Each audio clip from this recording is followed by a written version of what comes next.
হয়ে গেছে শারদীয়া নবরাত্রি।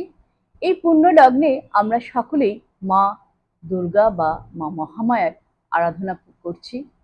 আর এই পুণ্য লগ্নে আমি আপনাদের জন্য আজকে নিয়ে এসেছি মা দুর্গার শ্রী শ্রী চণ্ডীর অন্তর্গত অর্গলা স্তোত্রম।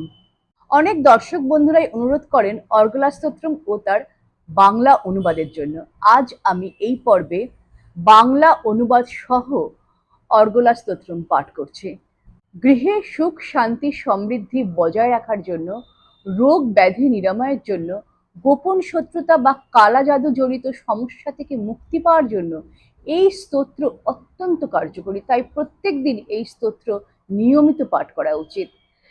যদি আপনারা প্রত্যেক দিন এই অর্গলা স্তোত্র পাঠ করতে নাও পারেন, তাহলে অন্ততপক্ষে শনিবার ও মঙ্গলবার পাঠ করবেন। সকালবেলা স্নান করে শুদ্ধ